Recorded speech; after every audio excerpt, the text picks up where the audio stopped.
नमस्कार, मैं हूं आपके साथ गीतिका पंत और स्वागत है आपका सुबह 7 बजे की गर्मा गर्म खबरों में।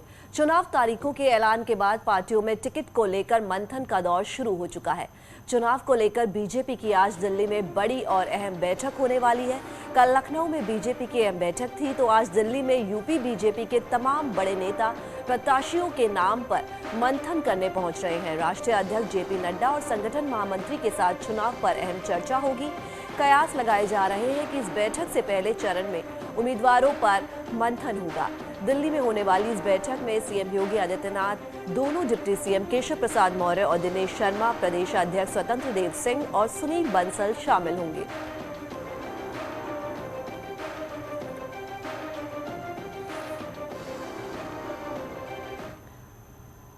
इससे पहले कल लखनऊ में हुई बीजेपी की बैठक में चुनाव को लेकर कई फैसले किए गए। हालांकि टिकट बंटवारे पर आज फिर दिल्ली में मंथन होना है, लेकिन बीजेपी का दावा है कि इस बार भी यूपी में कमल खिलेगा।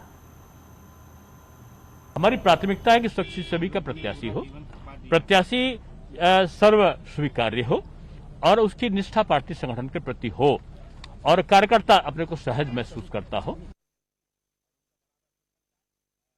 आज महत्वपूर्ण बैठक होती है, माननीय प्रदेश अध्यक्ष जी की अध्यक्षता में हुई। 300 से अधिक सीटें जीतने के लक्ष्य और संकल्प के साथ फिर चुनाव समिति की बैठक संपन्न हुई। ये तो माननीय संसदीय बोर्ड तय करेगा, यह चुनाव समिति नहीं तय करेगी। चुनाव समिति नाम प्रस्तुत करेगी, पैनल प्रस्तुत करेगी। निश्चित तौर से कमल खिल रहा है और दमदार कमल खिल रहा है और उत्तर प्रदेश को सुशासन देने वाला कमल खिल रहा है। अयोध्या, काशी, मथुरा सबको विकास के एक नए कीर्तिमान की ओर ले जाने वाला कमल खिल रहा है। बीजेपी आज से उत्तर प्रदेश में चुनाव के लिए जनसंपर्क अभियान चलाने जा रही है। इस अभियान के तहत पार्टी के नेता और कार्यकर्ता घर घर जाकर चुनाव प्रचार करेंगे और लोगों को पीएम मोदी और सीएम योगी की 5 साल की उपलब्धियों को जनता के सामने रखेंगे। बीजेपी के तमाम नेता अपने अपने क्षेत्र में 5-6 लोगों की टोली बनाकर जनसंपर्क करेंगे और लोगों को चंदन कुमकुम लगाकर उनका सेल्फी लेंगे। इस जनसंपर्क अभियान में बीजेपी सरकार के मंत्री, विधायक, सांसद और तमाम पदाधिकारी भी शामिल होंगे। दरअसल कोरोना से बिगड़ते हालात की वजह से चुनाव आयोग ने 15 जनवरी तक हर तरह की फिजिकल रैली और सभाओं पर रोक लगा दी है। चुनाव आयोग के नियमों को ध्यान में रखकर ही बीजेपी ने घर घर जाकर वोटर्स से मुलाकात करने का फैसला लिया है। चुनाव आयोग के नियम के मुताबिक 5-5 सदस्यों की टीम घर घर जाकर लोगों से मिलेगी। जनसंपर्क अभियान शुरू करेंगे। पार्टी जो चुनाव की गाइडलाइन है, चुनाव आयोग ने घोषणा किया है, कोविड का ध्यान रखते हुए 100% कार्यकर्ता उसका पालन करते हुए अपना संपर्क अभियान शुरू करेंगे और योजना बनाएंगे। इसके तहत डोर टू डोर संपर्क, घर घर संपर्क, गली गली में संपर्क हम सब प्रत्येक घर में जाने वाले हैं और सरकार की नीतियां, केंद्र सरकार आदरणीय मोदी जी के नेतृत्व में 7 साल में जो काम किए हैं, राज्य के अंदर आदरणीय योगी जी के नेतृत्व में जो 5 सालों के अंदर हम गरीब कल्याण योजना चलाए हैं, कार्यक्रम किए हैं, उन कार्यक्रमों को लेकर हम जाएंगे। सीएम योगी आदित्यनाथ ने कोरोना को लेकर जनता के नाम एक संदेश दिया है, जिसमें मुख्यमंत्री ने सभी से वैक्सीन लगवाने की अपील की है। साथ ही कोरोना से ना घबराने की भी सलाह दी है।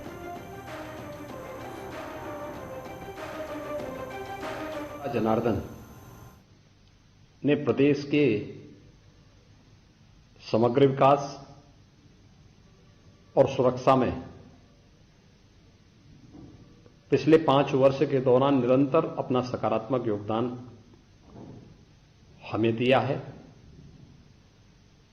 5 वर्ष का हमारे साथ सरकार का यह कार्यकाल सफलतापूर्वक आगे बढ़ रहा है। इस दौरान पिछले 20-22 महीनों से न केवल उत्तर प्रदेश बल्कि देश और दुनिया इस सदी की सबसे बड़ी महामारी कोरोना से भी जूझ रही है। भारत के अंदर आदरणीय प्रधानमंत्री जी के नेतृत्व में, उनके मार्गदर्शन में पूरा देश कोरोना के खिलाफ एक लड़ाई प्रत्येक नागरिक के जीवन और जीविका को बचाने के लिए लड़ रहा है। कोरोना का वैक्सीन एक सुरक्षा कवच है। इस महामारी का तीसरा वेरिएंट भी आ चुका है। घबराने की आवश्यकता नहीं, सतर्कता और सावधानी हमें इस महामारी से बचाने में बहुत सहायक होगी। वीआरएस स्वीकार होने के बाद कानपुर के कमिश्नर असीम अरुण ने विदाई समारोह नहीं करने का फैसला लिया है। उन्होंने कहा कि 15 जनवरी से उन्हें वीआरएस की स्वीकृति मिली है, लेकिन ऐसे समय में विदाई समारोह करना ठीक नहीं है। उनके संदेश को ही एक समारोह के रूप में माना जाए। इस दौरान उन्होंने कानपुर कमिश्नरी बनाने के लिए सीएम योगी की सराहना की। यानी इस सप्ताह के अंत में मैं आपसे और इस सेवा से विदा लूंगा। इस अवसर पर मैं आप सभी को धन्यवाद देना चाहता हूं। मैं विदाई समारोह के लिए मना कर रहा हूं, क्योंकि मेरी सेवानिवृत्ति ऐसी समय है, ऐसी परिस्थिति में है कि मेरे इस संदेश को ही आप एक समारोह के रूप में मानेंगे। आज से लगभग 9 माह पूर्व माननीय मुख्यमंत्री जी द्वारा पुलिस कमिश्नरेट कानपुर के गठन का फैसला लिया गया था। में आपने बड़ी मेहनत की, एक नई संस्था विकसित की, और जैसा मैं हमेशा बोलता हूं, हम लोग को सुपर कॉप नहीं, सुपर सिस्टम की जरूरत है। तो एक सुपर सिस्टम बनने की दिशा में आपने एक राह रखी है। लखनऊ में एसपी संरक्षक मुलायम सिंह यादव ने बड़ा बयान दिया है। उन्होंने दावा किया है कि बीजेपी के एक नेता ने कहा कि लाल टोपी खतरनाक है, क्योंकि समाजवादी पार्टी से लोग सरकार बनाने की उम्मीद कर रहे हैं, जो हर साल में करना है। इस मौके पर उन्होंने कार्यकर्ताओं से अपील की है कि आप लोग जनता के बीच जाकर मेहनत कीजिए। जितने लोग संघर्ष कर रहे हैं उन सबको सम्मान मिलेगा।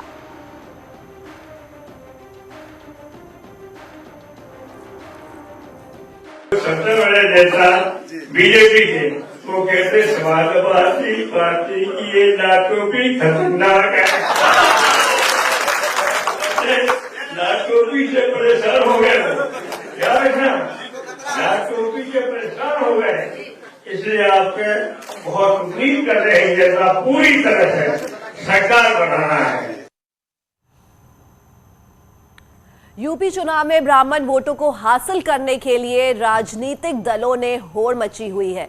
सभी दल खुद को ब्राह्मण समाज का हितैषी दिखाने के लिए पूरा जोर लगा रहे हैं। इसी के लिए एसपी अध्यक्ष अखिलेश यादव ने समाजवादी विजय रथ यात्रा के 10वें चरण में 2 जनवरी को पूर्वांचल एक्सप्रेसवे के किनारे महुरकला गांव में भगवान परशुराम के मंदिर का लोकार्पण किया था। मंदिर के सामने 68 फीट का एक फरसा लगाया गया था, वो गिरकर क्षतिग्रस्त हो गया है। 8 दिन बाद ही फरसा टूटकर गिर गया है। 2 तस्वीरें देख रहे हैं आप। पहली तस्वीर 2 जनवरी की है, जब अखिलेश यादव ने फरसे का उद्घाटन किया था। वहीं दूसरी तस्वीर सोमवार की है, जब फरसा टूटकर गिर गया। अब इस पर बीजेपी ने अखिलेश पर तंज कसा है।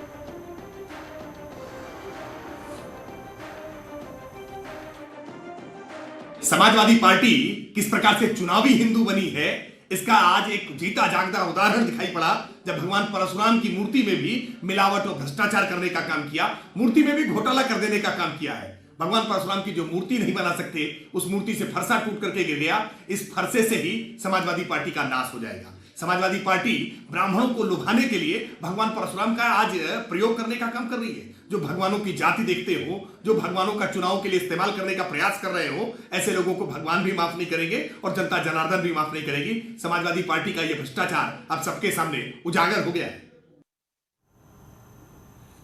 यूपी चुनाव में नई संजीवनी मिलने की उम्मीद को लेकर कोशिश कर रही कांग्रेस को पश्चिमी यूपी में तगड़ा झटका लगा है। कांग्रेस के बड़े नेता इमरान मसूद ने समाजवादी पार्टी में शामिल होने का ऐलान कर दिया है। उन्होंने सपा अध्यक्ष अखिलेश यादव से आज मिलने के लिए समय मांगा है। न्यूज 18 से खास बातचीत में इमरान मसूद ने कहा है कि प्रदेश में एसपी और बीजेपी की लड़ाई है, इसलिए वो समाजवादी पार्टी ज्वाइन करने जा रहे हैं। इसके साथ ही उन्होंने प्रियंका और राहुल गांधी का आभार भी जताया है। अब आपने बोल दिया है कि समाजवादी पार्टी ज्वाइन कर रहे हैं, क्यों ये फैसला आपने लिया है? देखिए, प्रदेश के अंदर अखिलेश जी के अलावा कोई विकल्प दिखाई नहीं दे रहा है, इसलिए ये फैसला लिया है। सर, ऐसा क्यों कर रहे हैं? क्योंकि बड़े नेता हैं आप, कांग्रेस के सचिव हैं और प्रियंका गांधी भी उत्तर प्रदेश में मेहनत कर रहे हैं। आपको नहीं लगता कि कांग्रेस फाइट में है, आप ये कह रहे हैं?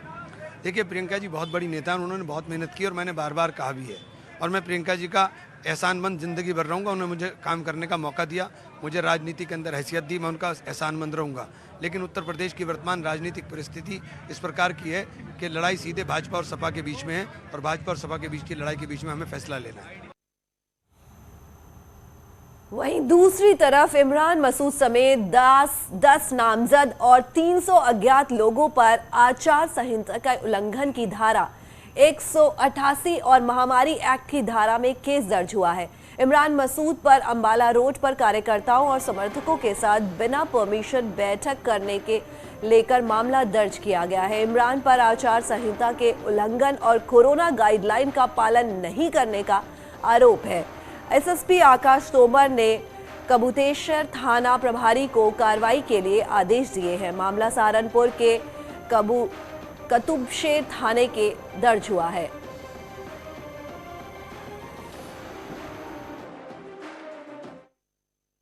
अभी हम देख रहे हैं कि आपके घर में भी भीड़ है, घर के बाहर भी भीड़ है। मॉडल कोड ऑफ कंडक्ट लग चुका है, उसमें साफ तौर पर कहा गया है कि आप नुक्कड़ सभा नहीं कर सकते।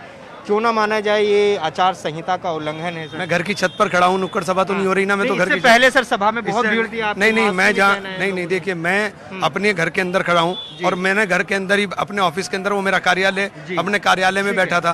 तो राजनीतिक लोग हैं, कार्यकर्ता लोग हैं, बाहर खड़े हुए, तो मैं कैसे रोक सकता हूँ? मैं किसी को घर पे से भगा तो नहीं सकता। इमरान मसूद द्वारा अंबाला रोड स्थित अपने आवास पर आज एक अपने समर्थकों की मीटिंग बुलाई गई थी, जिसमें काफी भारी भीड़ हो गई थी।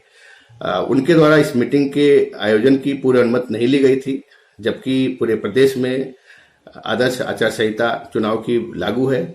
इसके अलावा कोविड-19 के दृष्टिगत जो गाइडलाइंस है उसका भी पालन नहीं किया जा रहा था। भीड़ थी, मास्क नहीं लगाए थे, सोशल डिस्टेंसिंग का ध्यान नहीं रखा जा रहा था। इसको दृष्टिगत एसएचओ कुतुबशेर द्वारा थाना कुतुबशेर पर इमरान मसूद सहित 10 लोगों को नामजद करते हुए कुल 300 अन्य अज्ञात समर्थकों के खिलाफ आईपीसी और महामारी अधिनियम की धाराओं के अंतर्गत एक अभियोग दर्ज किया गया है।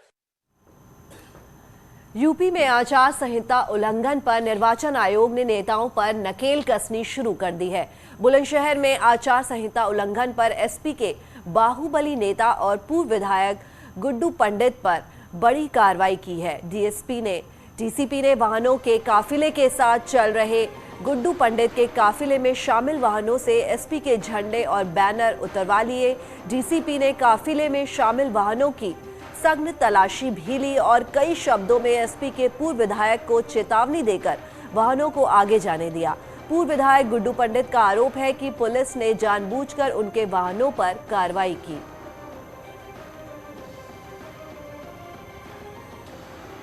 द्वारा सघन चेकिंग की जा रही थी रात्रि में, जिसमें पूर्व विधायक गुड्डू पंडित की भी गाड़ियां थी जिन पर झंडे व बैनर लगे हुए थे। उन्हें तत्काल जो है मौके पर ही हटवाया गया एवं गाड़ियों की भी सघन चेकिंग की गई। सख्त निर्देश भी दिए गए एवं आदर्श आचार संहिता का पालन करने के लिए सभी को मोटिवेट भी किया जा रहा है। इस क्रम में मैं ये बताना चाहूंगी कि भविष्य में यदि किसी के द्वारा आदर्श आचार संहिता का उल्लंघन किया जाता है तो उनके विरुद्ध विधिक कार्रवाई अमल में लाई जाएगी। बरेली में बीजेपी विधायक के खिलाफ चुनाव आचार संहिता के उल्लंघन का मुकदमा दर्ज हुआ है। भोजीपुरा विधानसभा से विधायक बुहरन लाल पर चुनाव आयोग की बंदिशों के बाद भीड़ जुटाकर कंबल बांटने और लोगों को दावत खिलाने का आरोप है। भोजीपुरा थाने में बीडीओ की तहरीर पर बीजेपी विधायक बुहरन लाल और अन्य लोगों के खिलाफ कई धाराओं में एफआईआर दर्ज की गई है। पुलिस के मुताबिक सभा के लिए परमिशन नहीं लिया गया था। वो सभा की गई और जो गैदरिंग की गई थी उसके लिए कोई विधिवत परमिशन नहीं ली गई थी। कोरोना के नियमों का भी उल्लंघन किया है और चूंकि वर्तमान में आदर्श आचार संहिता प्रभावी है तो उसके लिए परमिशन लेके ही सभा या गैदरिंग की जा सकती थी, उसका भी उल्लंघन किया गया। इसमें जो प्रथम दृष्टया जो वीडियो है उसको जब देखा गया तो उसमें ये पाया गया कि एक आश्रम है श्री दिव्यानंद आश्रम भोजीपुरा में, उसका नाम उसमें है और उसमें जो हमारे वर्तमान माननीय विधायक जी हैं वो भी उसमें वीडियो में दिखाई दे रहा है। तो इसी सूचना के आधार पर वीडियो फुजीपुरा के द्वारा तहरीर दी गई है, जिसके आधार पर अभियोग पंजीकृत किया। और खबर कानपुर से, यहां डीजीजीआई ने शिखर पान मसाला के ठिकानों पर छापा मारा है। अहमदाबाद की टीम ने शिखर समूह के 2 करीबियों से पूछताछ भी की है, जिनका नाम अनिल अग्रवाल, पवन मित्तल बताया जा रहा है। सूत्रों के मुताबिक टीम दोनों को अपने साथ ले गई है।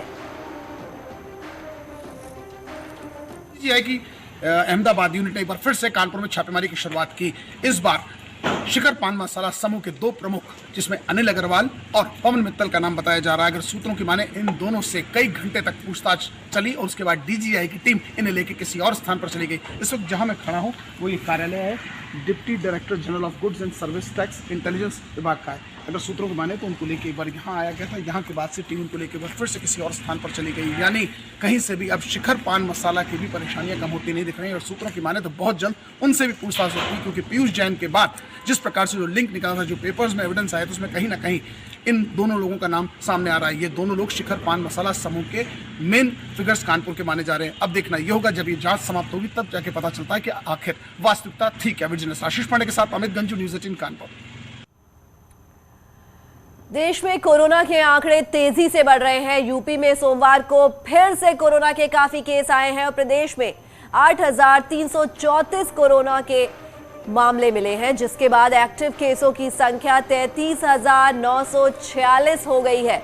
वहीं रक्षा मंत्री राजनाथ सिंह भी कोरोना पॉजिटिव हो गए हैं। राजनाथ सिंह ने खुद ट्वीट कर इसकी जानकारी दी है और संपर्क में आए लोगों से टेस्ट करवाने की अपील की है। बाराबंकी में एक साथ 60 लोगों के कोरोना पॉजिटिव मिलने से हड़कंप मच गया है, तो बिजनौर में 5 पुलिसकर्मी कोरोना पॉजिटिव मिले हैं, जिनके बाद उन्हें क्वारंटीन कर दिया गया है। 24 घंटों में संक्रमण के 8,334 नए मामले सामने आए हैं। इसी अवधि में उपचारित होकर डिस्चार्ज होने वालों की संख्या 335 है। इस समय प्रदेश में एक्टिव इन्फेक्शन के कुल 33,946 मामले हैं। इन 33,946 मामलों में से 33,563 होम आइसोलेशन में है, अर्थात घर पर रहकर ही स्वास्थ्य लाभ कर रहे हैं।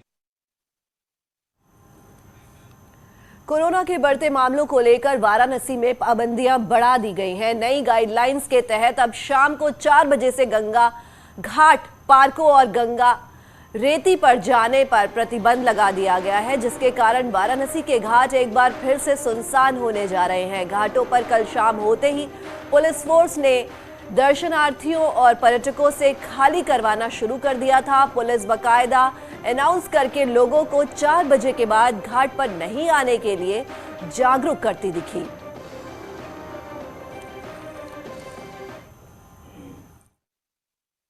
जो बिना किसी इमरजेंसी के घर के बाहर ना निकले उनको एडवाइस किया गया है। बहुत अत्यंत आवश्यक कार्य हो तभी घर से बाहर निकलें, नहीं तो बाहर ना निकलें, संक्रमण से बचें। साथ ही ऐसी जगह जहां पे लोग आवश्यक कार्य से नहीं जाते हैं, जैसे 4 बजे के बाद विभिन्न प्रकार के पार्क हैं, खेल के स्टेडियम हैं, जो हमारे घाट हैं, गंगा के पार का एरिया है, उन जगहों पे किसी आवश्यक कार्य से जाना नहीं होता लोगों का 4 बजे के बाद, तो वो रिस्ट्रिक्शन लगाए गए हैं। मॉर्निंग वॉक जो करते हैं, सीरियस जो हेल्थ अवेयरनेस के लोग हैं, उनके लिए जाना स्वतंत्र है, लेकिन शाम को ये पाबंदियां लगाई गई हैं। साथ ही विभिन्न प्रकार की दुकानें, मार्केट, ऑफिसेज, उनमें कोविड हेल्प डेस्क बना के मास्क की प्रतिबंधिता लागू करने पर फोकस किया गया है।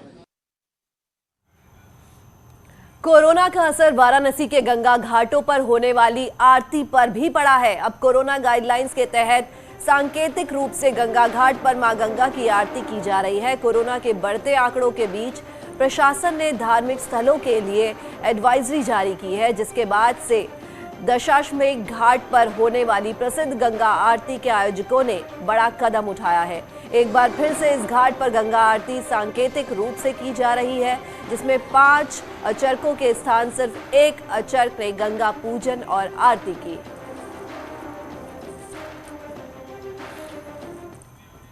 कि कोविड-19 को ध्यान में रखते हुए आरती जो है सूक्ष्म रूप में की जाए और भीड़ भी जो आ रहे हैं पर्यटन उनको भी रोक दिया जा रहा है कि आप लोग जाएं, इसको ध्यान में रखते हुए नियम यहाँ के निर्णय दिए हैं।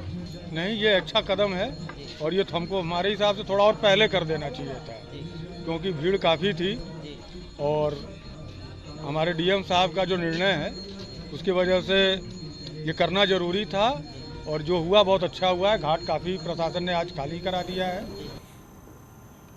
तो वहीं गोरखपुर में गोरखनाथ मंदिर में 14 जनवरी से लगने वाली खिचड़ी मेले की तैयारियों को लेकर डीएम और एसएसपी ने निरीक्षण किया है।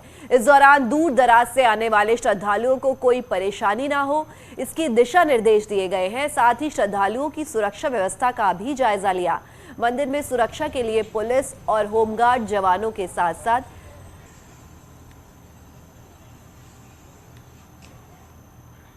फिलहाल इस बुलेटिन में सिर्फ इतना ही। आगे खबरों का सिलसिला यूं ही जारी रहेगा।